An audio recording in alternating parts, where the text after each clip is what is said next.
നമസ്കാരം, ചലഞ്ചറാബിന്റെ യൂട്യൂബ് ചാനലിലേക്ക് എല്ലാവർക്കും സ്വാഗതം. നമ്മൾ ഇന്ന് ഡിസ്കസ് ചെയ്യാൻ പോകുന്നത് കറണ്ട് അഫയേഴ്സ് ആണ്.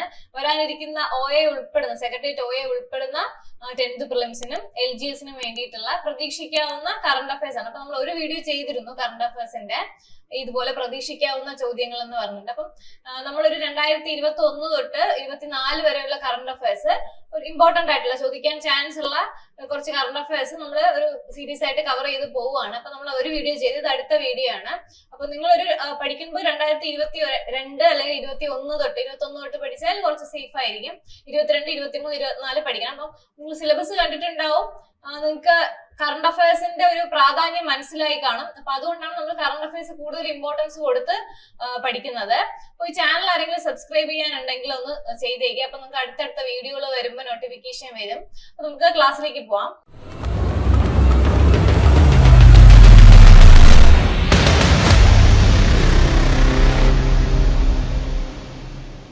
അപ്പൊ ആദ്യത്തെ ചോദ്യം, യുനെസ്കോയുടെ സാഹിത്യ നഗര പദവി ലഭിച്ച ആദ്യ ഇന്ത്യൻ നഗരമാണ് ഏതാണെന്ന് ചോദിച്ചാല് കോഴിക്കോടാണ്. യുനെസ്കോയുടെ സാഹിത്യ നഗര പദവി ലഭിച്ച ആദ്യ ഇന്ത്യൻ നഗരം കോഴിക്കോടാണ്. അതുപോലെ തന്നെ എഴുത്തച്ഛൻ പുരസ്കാരം 2023 ലഭിച്ചത് ആർക്കാന്ന് ചോദിച്ചാൽ ഡോക്ടർ SK വസന്തനാണ്. അദ്ദേഹം നോവലിസ്റ്റും കഥാകൃത്തും ചരിത്ര ഗവേഷകനുമാണ്. എഴുത്തച്ഛൻ പുരസ്കാരം 2023 ലഭിച്ചത് ഡോക്ടർ SK വസന്തനാണ്. അതുപോലെ തന്നെ ISO സർട്ടിഫിക്കേഷൻ ലഭിച്ച കേരളത്തിലെ രണ്ടാമത്തെ കളക്ടറേറ്റ് എന്ന് പറയുന്നത് തിരുവനന്തപുരമാണ്. ISO സർട്ടിഫിക്കേഷൻ ലഭിച്ച കേരളത്തിലെ രണ്ടാമത്തെ കളക്ടറേറ്റ് എന്ന് പറയുന്നത് തിരുവനന്തപുരമാണ്. ആദ്യത്തെ കളക്ടറേറ്റ് എന്ന് പറയുന്നത് കോട്ടയമാണ്. ISO സർട്ടിഫിക്കേഷൻ ലഭിച്ച കേരളത്തിലെ രണ്ടാമത്തെ കളക്ടറേറ്റ് തിരുവനന്തപുരമാണ്. അതുപോലെ KP കേശവൻ മേനോൻ സ്മാരക പുരസ്കാരം 2023 ലഭിച്ചത് വൈശാഖനാണ്. സാഹിത്യ രംഗത്തെ സമഗ്ര സംഭാവനയ്ക്കാണ് പുരസ്കാരം ലഭിച്ചത്. അപ്പൊ അടുത്ത ചോദ്യം എന്ന് പറയുന്നത് ലീല ഓംജേരിയെ പറ്റിയാണ്. അപ്പൊ അടുത്തിടെ അവർ മരിച്ചിരുന്നു. പ്രശസ്ത സംഗീതജ്ഞയും എഴുത്തുകാരിയുമാണ്. അപ്പൊ ലീല ഓംജേരി അന്തരിച്ചു. പ്രശസ്ത സംഗീതജ്ഞയും എഴുത്തുകാരിയുമാണ്. അപ്പൊ യുനെസ്കോയുടെ സാഹിത്യ നഗര പദവി ലഭിച്ച ആദ്യ ഇന്ത്യൻ നഗരം കോഴിക്കോടാണ്. എഴുത്തച്ഛൻ പുരസ്കാരം 2023 ഡോക്ടർ SK വസന്തനാണ്. ISO സർട്ടിഫിക്കേഷൻ ലഭിച്ച കേരളത്തിലെ രണ്ടാമത്തെ കളക്ടറേറ്റ് എന്ന് പറയുന്നത് തിരുവനന്തപുരമാണ്. ആദ്യത്തെ കളക്ടറേറ്റ് കോട്ടയമാണ്. KP കേശവമേനോൻ സ്മാരക പുരസ്കാരം 2023 ലഭിച്ചത് വൈശാഖനാണ്. അടുത്ത ലീല ഓംജേരിയാണ്. ലീല ഓംജേരി അന്തരിച്ചു. അദ്ദേഹം പ്രശസ്ത സംഗീതജ്ഞയും എഴുത്തുകാരിയുമായിരുന്നു. അടുത്തത്, തപാൽ കൊറിയർ സേവനങ്ങൾക്ക് ഏർപ്പെടുത്തിയ GST നിരക്ക് എത്രയാണ്? തപാൽ കൊറിയർ സേവനങ്ങൾക്ക് ഏർപ്പെടുത്തിയ GST നിരക്ക് 18%. രജിസ്ട്രേഡ് തപാലിനും കൊറിയർ തപാൽ സേവനങ്ങൾക്കുമാണ് GST ഏർപ്പെടുത്തിയത്. GSTയിൽ കേന്ദ്ര സർക്കാർ വിഹിതം 9%, സംസ്ഥാന സർക്കാർ വിഹിതവും 9%. അപ്പൊ തപാൽ കൊറിയർ സേവനങ്ങൾക്ക് ഏർപ്പെടുത്തിയ GST നിരക്ക് എന്ന് പറയുന്നത് 18%. അടുത്ത 2034 ഫിഫ ഫുട്ബോൾ ലോകകപ്പിന് വേദിയാകുന്ന രാജ്യമാണ് സൗദി അറേബ്യയാണ്. ഓസ്ട്രേലിയ പിന്മാറിയതിനെ തുടർന്നാണ് സൗദി അറേബ്യ വേദിയാകുന്നത്. അതുപോലെ 2026 ലോകകപ്പ് വേദി എന്ന് പറയുന്നത് അമേരിക്ക, കാനഡ, മെക്സിക്കോ ആണ്. 2026. അത് കഴിഞ്ഞ് 2034 സൗദി അറേബ്യയാണ്. അതുപോലെ ഇന്ത്യയിലെ മികച്ച ഗ്രീൻ ട്രാൻസ്പോർട്ട് സംരംഭത്തിനുള്ള പുരസ്കാരം ലഭിച്ചത് കൊച്ചി വാട്ടർ മെട്രോയ്ക്കാണ്. ഇന്ത്യയിലെ മികച്ച ഗ്രീൻ ട്രാൻസ്പോർട്ട് സംരംഭത്തിനുള്ള പുരസ്കാരം ലഭിച്ചത് ആർക്കാണ്? കൊച്ചി വാട്ടർ മെട്രോയ്ക്കാണ്. അപ്പൊ തപാൽ കൊറിയർ സേവനങ്ങൾക്ക് ഏർപ്പെടുത്തിയ GST നിരക്ക് എന്ന് പറയുന്നത് 18%. 2034 ഫിഫ ഫുട്ബോൾ ലോകകപ്പിന് വേദിയാകുന്ന രാജ്യം സൗദി അറേബ്യയാണ്. 2026 അമേരിക്ക, കാനഡ, മെക്സിക്കോയാണ്. അതുപോലെ ഇന്ത്യയിലെ മികച്ച ഗ്രീൻ ട്രാൻസ്പോർട്ട് സംരംഭത്തിനുള്ള പുരസ്കാരം ലഭിച്ചത് കൊച്ചി വാട്ടർ മെട്രോയ്ക്കാണ്. അടുത്തത്, ഫോർമുല 1 കാറോട്ടത്തിൽ ഒരു സീസണിൽ 16 വിജയങ്ങൾ നേടുന്ന ആദ്യ താരമായ മാക്സ് വെസ്റ്റപ്പൻ ആണ്. 16 വിജയങ്ങളാണ്. അപ്പം ഫോർമുല 1 എന്ന് പറയുന്നത് ഒരു കാറോട്ട മത്സരമാണ്. ഫോർമുല 1 കാറോട്ടത്തിൽ ഒരു സീസണിൽ 16 വിജയങ്ങൾ നേടുന്ന ആദ്യ താരമാണ് ആര്? Max Verstappen. 2023 സീസണിലെ ഫോർമുല 1 കിരീടം നേടിയത് ആരായിരുന്നു? Max Verstappen. അപ്പൊ 16 വിജയങ്ങളാണ് നേടിയത് ആര്? Max Verstappen. 2023 ഭരണഭാഷാ പുരസ്കാരത്തിൽ മികച്ച ജില്ലയെ തിരഞ്ഞെടുത്തത് ആരാന്ന് ചോദിച്ചാൽ ഏത് ജില്ലയാന്ന് ചോദിച്ചാൽ മലപ്പുറമാണ്. 2023 ഭരണഭാഷാ പുരസ്കാരത്തിൽ മികച്ച ജില്ലയായി തിരഞ്ഞെടുത്തത് മലപ്പുറമാണ്. അതുപോലെ ഇന്ത്യയും കസാഖിസ്ഥാനും തമ്മിലുള്ള സംയുക്ത സൈനിക അഭ്യാസം കസിൻഡ് 2023 കസിൻഡ്. അപ്പം അതായത് കസാഖിസ്ഥാനും ഇന്ത്യയും തമ്മിലുള്ള അതാണ് കസാഖിസ്ഥാന്റെ ഇന്ത്യ. അപ്പൊ അത് ഓർത്ത് വെച്ചേക്കാം. കസിൻ 2023 2023 അഭ്യാസത്തിന്റെ പേരാണ് കസിൻ 2023. അപ്പൊ ഇന്ത്യയും കസാഖിസ്ഥാനും തമ്മിലുള്ള സംയുക്ത സൈനിക അഭ്യാസം. അപ്പൊ ഇങ്ങനെ ഓരോ രാജ്യങ്ങളും തമ്മിൽ പരസ്പരം സംയുക്ത സൈനിക അഭ്യാസങ്ങൾ നടക്കണം. അപ്പൊ അത് പല രാജ്യങ്ങളും തമ്മിൽ നടക്കണം. അപ്പൊ ഇന്ത്യയും കസാഖിസ്ഥാനും നടക്കുന്നതിന്റെ പേരാണ് കസിൻ 2023. വേദിയാകുന്നത് ഒട്രാർ ആണ്, കസാഖിസ്ഥാനിലെ ഒരു സ്ഥലമാണ്. അതുപോലെ 2023 ബാലൻഡിയോർ പുരസ്കാരം നേടിയ പുരുഷ ഫുട്ബോൾ താരം ആരെന്ന് ചോദിച്ചാൽ ലയണൽ മെസ്സിയാണ്. 2023 ബാലൻഡിയോർ കിട്ടിയത് ആർക്കാന്ന് ചോദിച്ചാൽ ലയണൽ മെസ്സിക്കാണ്. അർജന്റീനൻ താരമാണ്. 8ാം തവണയാണ് അദ്ദേഹത്തിന് എന്ത് കിട്ടുന്നത്? ബാലൻഡിയോർ പുരസ്കാരം കിട്ടുന്നത്. 8ാം തവണയാണ് ലയണൽ മെസ്സിക്ക് ബാലൻഡിയോർ കിട്ടുന്നത്. ഫോർമുല 1 കാറോട്ട മത്സരത്തിൽ ഒരു സീസണിൽ 16 വിജയങ്ങൾ നേടിയത് മാക്സ് വെസ്റ്റപ്പാൻ ആണ്. 2023 ഭരണഭാഷാ പുരസ്കാരത്തിൽ മികച്ച ജില്ലയായി തിരഞ്ഞെടുത്തത് മലപ്പുറമാണ്. ഇന്ത്യയും കസാഖിസ്ഥാനും തമ്മിലുള്ള സംയുക്ത സൈനിക അഭ്യാസത്തിന്റെ പേര് കസിൻ 2023 ആണ്. 2023 ബാലൻഡിയോർ പുരസ്കാരം ലഭിച്ചത് ലയണൽ മെസ്സിക്കാണ്. അദ്ദേഹത്തിന് 8ാം തവണയാണ് ലഭിക്കുന്നത്. അടുത്തത് മത്സ്യത്തൊഴിലാളികൾക്ക് കുറഞ്ഞ പലിശ നിരക്കിൽ വായ്പ നൽകുന്ന പദ്ധതി. മത്സ്യത്തൊഴിലാളികൾക്ക് കുറഞ്ഞ പലിശ നിരക്കിൽ വായ്പ നൽകുന്ന പദ്ധതി ഏതെന്ന് ചോദിച്ചാൽ സ്നേഹതീരം പദ്ധതിയാണ്. പദ്ധതിക്ക് മേൽനോട്ടം വഹിക്കുന്നത് കേരള സഹകരണ വകുപ്പാണ്. മത്സ്യത്തൊഴിലാളികൾക്ക് കുറഞ്ഞ പലിശ നിരക്കിൽ വായ്പ ലഭ്യമാകുന്ന പദ്ധതി എന്താണ്? സ്നേഹതീരം പദ്ധതിയാണ്. 2023 4ാമത് ഏഷ്യൻ പാരാ ഗെയിംസിൽ ഇന്ത്യയുടെ സ്ഥാനം 5 ആണ്. 2023 4ാമത് ഏഷ്യൻ പാരാ ഗെയിംസിൽ ഇന്ത്യയുടെ സ്ഥാനം എന്ന് പറയുന്നത് 5 ആണ്. ഇന്ത്യ നേടിയ ആകെ മെഡലുകൾ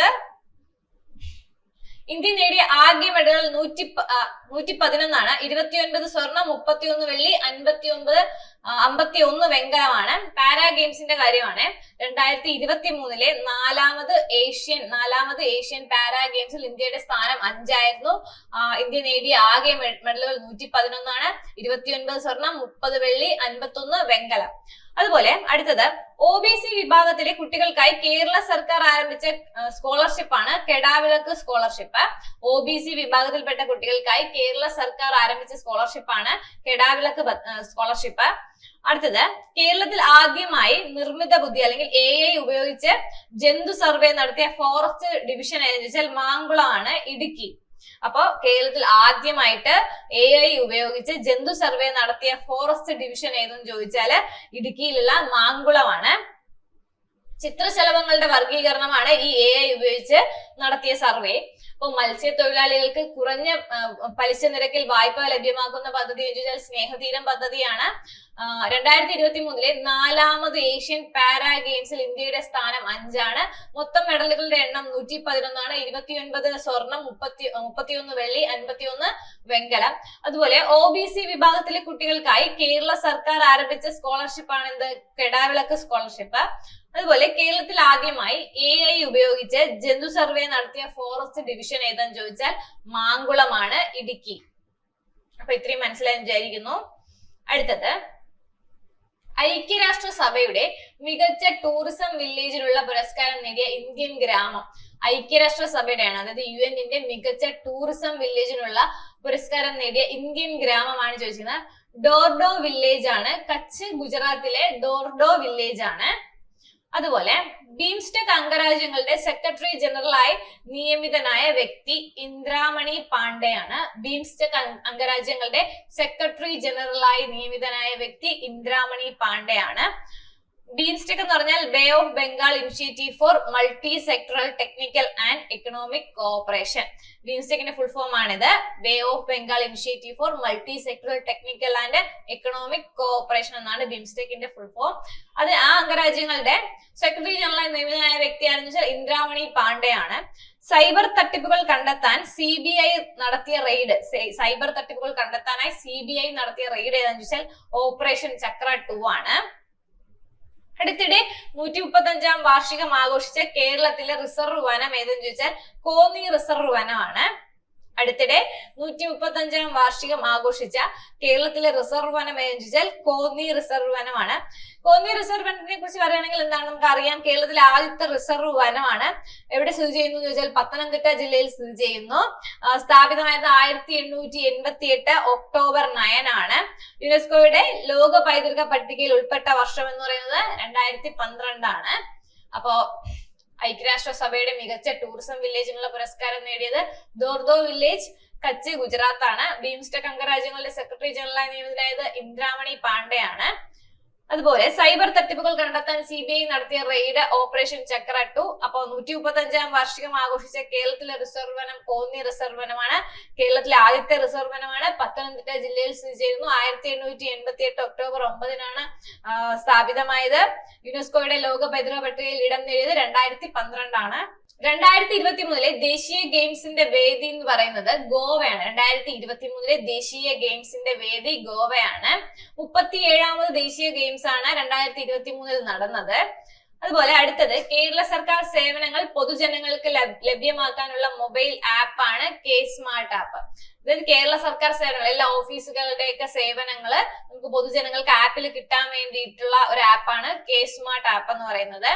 അടുത്തൊരു പദ്ധതിയാണ് ഉന്നതി വിജ്ഞാൻ പദ്ധതി എന്നാണ്. അതായത് പട്ടികജാതി പട്ടികവർഗ വിഭാഗത്തിലുള്ളവരെ തൊഴിൽ സജ്ജരാക്കുന്നതിനുള്ള കേരള സർക്കാരിന്റെ നൈപുണ്യ വികസന പരിപാടിയാണ് ഉന്നതി വിജ്ഞാൻ പദ്ധതി എന്ന് പറയുന്നത്. എന്താണ്? പട്ടികജാതി പട്ടികവർഗ വിഭാഗത്തിലുള്ളവരെ തൊഴിൽ സജ്ജരാക്കുന്നതിനുള്ള കേരള സർക്കാരിന്റെ നൈപുണ്യ വികസന പദ്ധതിയാണ് ഉന്നതി വിജ്ഞാൻ പദ്ധതി എന്ന് പറയുന്നത്.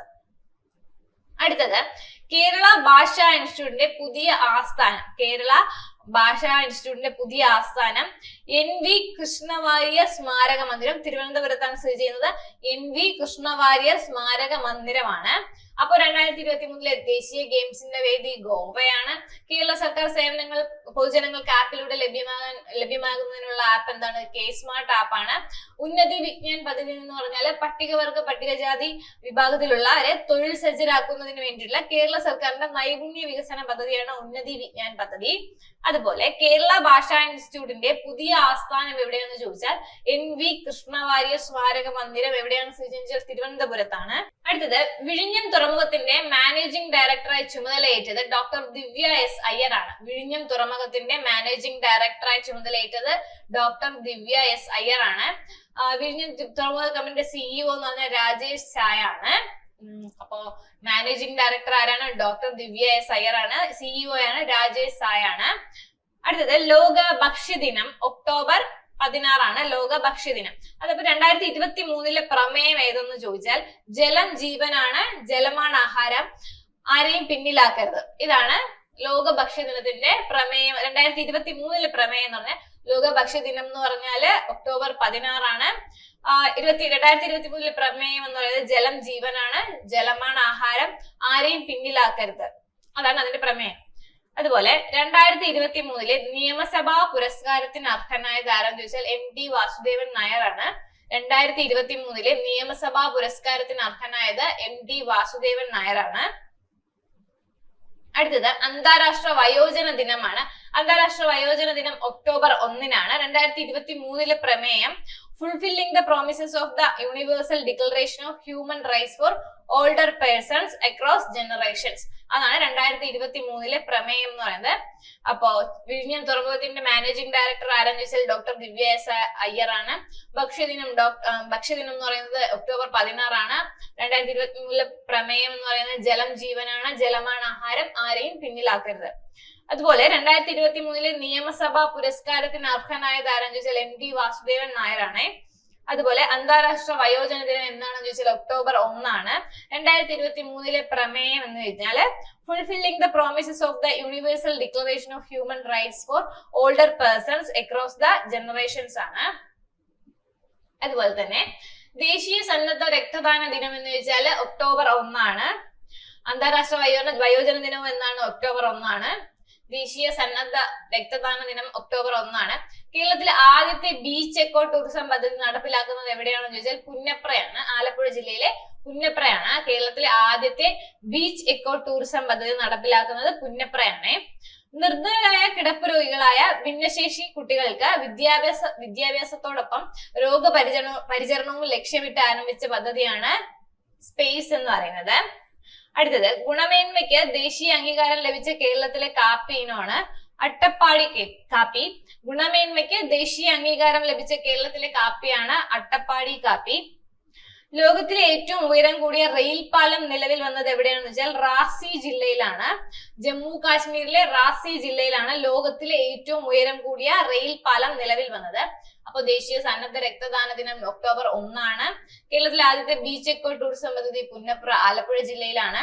അടുത്ത നിർധനരായ ഭിന്നശേഷിയായ കിടപ്പ് രോഗികൾക്ക് വിദ്യാഭ്യാസത്തോടൊപ്പം പരിചരണവും ലക്ഷ്യമിട്ട് ആരംഭിച്ച പദ്ധതിയാണ് സ്പേസ്. അതുപോലെ ഗുണമേന്മയ്ക്ക് ദേശീയ അംഗീകാരം ലഭിച്ച കേരളത്തിലെ കാപ്പി ഏതെന്ന് ചോദിച്ചാൽ അട്ടപ്പാടി കാപ്പിയാണ്. അതുപോലെ ലോകത്തിലെ ഏറ്റവും ഉയരം കൂടിയ റെയിൽ പാലം നിലവിൽ വന്നത് റാസി ജില്ലയാണ്, ജമ്മു കാശ്മീരില്. അതുപോലെ മറ്റൊരു ദിനമാണ് നമുക്ക് പഠിക്കേണ്ടത്. അതുപോലെ മറ്റൊരു ദിനം നമ്മൾ പഠിക്കുകയാണ്. ലോക അധ്യാപക ദിനം എന്ന് പറയുന്നത് ഒക്ടോബർ 5 ആണ്. അതിൽ 2023 പ്രമേയം the teachers we need for the education we want the global imperative to reverse the teacher shortage. അതാണ് 2023 പ്രമേയം എന്ന് പറയുന്നത്. അതുപോലെ മറ്റൊരു ദിനമാണ് ലോക മൃഗക്ഷേമ ദിനം. അത് ഒക്ടോബർ 4 ആണ്. നേച്ചർ വാച്ച് ഫൗണ്ടേഷൻ ആണ് അതിന്റെ നേതൃത്വം നൽകുന്നത്. അതിന്റെ 2023 പ്രമേയം great or small love them all എന്നാണ്. Great or small love them all. അതുപോലെ 2023 ഒക്ടോബറിൽ പശ്ചിമഘട്ടത്തിൽ നിന്നും കണ്ടെത്തിയ പുതിയ ഇനം തുമ്പിയുടെ പേരാണ് വയനാടൻ തീക്കറുപ്പൻ തുമ്പിയാണ് പേര്. വയനാടൻ തീക്കറുപ്പൻ തുമ്പി 2023 ഒക്ടോബറിൽ പശ്ചിമഘട്ടത്തിൽ നിന്ന് കണ്ടെത്തിയ പുതിയ ഇനം തുമ്പിയുടെ പേരാണ് വയനാടൻ തീക്കറുപ്പൻ തുമ്പി. അതുപോലെ ലോക റാബിസ് ദിനം എന്ന് ചോദിച്ചാല് സെപ്റ്റംബർ 28 ആണ്. സെപ്റ്റംബർ 28 2023 പ്രമേയം all for one health for all. All for one health for all. നമ്മൾ ഒരുപാട് ദിനങ്ങൾ പഠിച്ചു. ഒക്ടോബറും സെപ്റ്റംബറുമാണ് കൂടുതലായിട്ട് ഇതിൽ ഉൾപ്പെടുത്തിയിരിക്കുന്നത്. അപ്പൊ അധ്യാപക ദിനം ഒക്ടോബർ 5, മൃഗക്ഷേമ ദിനം ഒക്ടോബർ 4. 2023 പശ്ചിമഘട്ടത്തിൽ നിന്ന് കണ്ടുപിടിച്ച തുമ്പിയുടെ പേര് വയനാടൻ തീക്കറുപ്പൻ തുമ്പി എന്നാണ്. അതുപോലെ ലോക റാബിസ് ദിനം എന്ന് ചോദിച്ചാല് സെപ്റ്റംബർ 28 ആണ്. അടുത്ത 2023 മികച്ച ടൂറിസം വില്ലേജിനുള്ള സ്വർണ്ണ മെഡൽ നേടിയ കേരളത്തിലെ ഗ്രാമം എന്ന് വെച്ചാൽ കാന്തല്ലൂർ ആണ്. മികച്ച ടൂറിസം വില്ലേജിലുള്ള സ്വർണ്ണ മെഡൽ നേടിയ കേരളത്തിലെ ഗ്രാമം എന്നാണ് ചോദിച്ചിരിക്കുന്നത്, കാന്തല്ലൂർ ആണ്. അതുപോലെ മറ്റൊരു ദിനം കൂടെ പഠിക്കാം. ലോക ടൂറിസം ദിനം എന്ന് വെച്ചാൽ സെപ്റ്റംബർ 27, സെപ്റ്റംബർ 27 ആണ്. അതിന്റെ 2023 പ്രമേയം tourism and green investment. Tourism and green investment ആണ്. അതുപോലെ 53ാമത് ദാദാ സാഹിബ് ഫാൽക്കെ അവാർഡ് നേടിയത് വഹീദ റഹ്മാൻ ആണ്. 53ാമതാണ് ദാദാ സാഹിബ് ഫാൽക്കെ അവാർഡ് നേടിയത് ആരാണ്? വഹീദ റഹ്മാൻ ആണ്. ഏറ്റവും കൂടുതൽ സൗജന്യ ചികിത്സ നൽകിയ സംസ്ഥാനത്തിനുള്ള പുരസ്കാരം ലഭിച്ചത് ആരാണ്? എവിടെയാണെന്ന് ചോദിച്ചാൽ കേരളമാണ്. ഏറ്റവും കൂടുതൽ സൗജന്യ ചികിത്സ നൽകിയ സംസ്ഥാനത്തിനുള്ള പുരസ്കാരം ലഭിച്ചത് കേരളത്തിനാണ്. അതുപോലെ ഏഷ്യ കപ്പ് ക്രിക്കറ്റ് 2023 ജേതാക്കള് ഇന്ത്യയാണ്. ഏഷ്യ കപ്പ് ക്രിക്കറ്റ് 2023 ജേതാക്കൾ ആരെന്ന് ചോദിച്ചാൽ ഇന്ത്യയാണ്. അതുപോലെ ഇന്ത്യയുടെ പുതിയ പാർലമെന്റ് മന്ദിരത്തിൽ ആദ്യ സമ്മേളനം ചേർന്ന ദിവസം ഓർത്തു വയ്ക്കുക, 2023 സെപ്റ്റംബർ 19. അപ്പൊ പുതിയ പാർലമെന്റ് മന്ദിരം ഉണ്ടാക്കിയിട്ടുണ്ട്. അപ്പൊ അതിനെപ്പറ്റി കുറച്ച് അതിന്റെ എന്നാണ് തറക്കല്ലിട്ടത്, ഉദ്ഘാടനം ചെയ്തത്, അതിന്റെ ആകൃതി, അങ്ങനെ കുറച്ച് കാര്യങ്ങൾ ഓർത്തു വെച്ചേക്കാം. അപ്പൊ നിങ്ങൾക്ക് അടുത്ത എക്സാംസിന് ചോദിക്കാൻ ചാൻസ് ഉണ്ട്. അപ്പൊ അതിൽ ആദ്യ സമ്മേളനം ചേർന്ന ദിവസമാണ് ഇവിടെ പറയുന്നത് 2023 സെപ്റ്റംബർ 19 ആണ്. അടുത്ത ഭിന്നശേഷി വിഭാഗക്കാർക്കുള്ള കേരള സർക്കാരിന്റെ പ്രത്യേക തൊഴിൽ പദ്ധതിയാണ് സമഗ്ര. ഭിന്നശേഷി വിഭാഗക്കാർക്കുള്ള കേരള സർക്കാരിന്റെ പ്രത്യേക തൊഴിൽ പദ്ധതിയാണ് സമഗ്ര. അതുപോലെ ഇമ്പോർട്ടന്റ് ആയിട്ടുള്ളൊരു ടോപ്പിക്കാണ് വനിതാ സംവരണ ബില്ല്. അപ്പൊ അതിനെ കുറിച്ച് നന്നായിട്ട് പഠിച്ചു വെച്ചേക്കുക. വനിതാ സംവരണ ബിൽ ലോകസഭ അംഗീകാരം നൽകിയത് എന്നാണ് ചോദിച്ചാൽ 2023 സെപ്റ്റംബർ 20 ആണ്. 2023 സെപ്റ്റംബർ 20. ഇത് പാർലമെന്റ് മന്ദിരത്തിൽ ആദ്യ സമ്മേളനം നടന്നത് സെപ്റ്റംബർ 19. വനിതാ സംവരണ ബിൽ ലോക്സഭ അംഗീകാരമാണ്. ലോക്സഭ അംഗീകരിച്ചത് സെപ്റ്റംബർ 20 ആണ്. അതിന്റെ ബില്ലിന്റെ നമ്പർ എന്ന് പറയുന്നത് 22ാം ഭേദഗതി അമെന്റ്മെന്റ് 128 ആണ്. ബില്ലിന്റെ പേര് നാരി ശക്തി വന്ദൻ അധിനിയമം. വനിതാ സംവരണ രാജ്യസഭ പാസാക്കിയത് 21, ലോക്സഭ 20, രാജ്യസഭ 21. ഇപ്പൊ പാർലമെന്റ് മന്ദിരത്തിൽ ആദ്യ സമ്മേളനം നടന്നത് സെപ്റ്റംബർ 19. വനിതാ സംവരണ ബിൽ ലോക്സഭ പാസാക്കിയത് 20, രാജ്യസഭ പാസാക്കിയത് സെപ്റ്റംബർ 21. അത് ഇങ്ങനെ ഒരു ഓർഡറിൽ പഠിച്ചു വെച്ചാൽ മതി. അടുത്ത സാമ്പത്തിക സ്വാതന്ത്ര്യ സൂചികയിൽ ഇന്ത്യയുടെ സ്ഥാനം എത്രയെന്ന് ചോദിച്ചാൽ 87 ആണ്. സാമ്പത്തിക സ്വാതന്ത്ര്യ സൂചികയില് ഇന്ത്യയുടെ സ്ഥാനം എത്രയാണ്? 87 ആണ്. അപ്പൊ പാർലമെന്റ് മന്ദിരത്തിൽ ആദ്യ സമ്മേളനം സെപ്റ്റംബർ 19, 2023 ആണ് എല്ലാം. സെപ്റ്റംബർ 19. ലോക്സഭ വനിതാ സംവരണ ബില്ലിന് അംഗീകാരം കൊടുത്തത് 20, രാജ്യസഭ അത് പാസാക്കിയത് 21. ഭിന്നശേഷി വിഭാഗങ്ങൾ കേരള സർക്കാരിന്റെ പ്രത്യേക പദ്ധതി, തൊഴിൽ പദ്ധതി സമഗ്ര.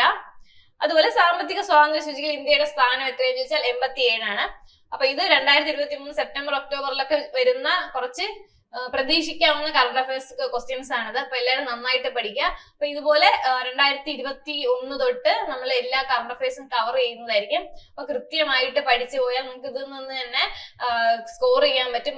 ഏറെക്കുറെ 20 മാർക്കിനോളമാണ് കറണ്ട് അഫയേഴ്സ് ചോദിക്കുന്നതെന്ന് നിങ്ങൾക്ക് അറിയാം സിലബസിൽ.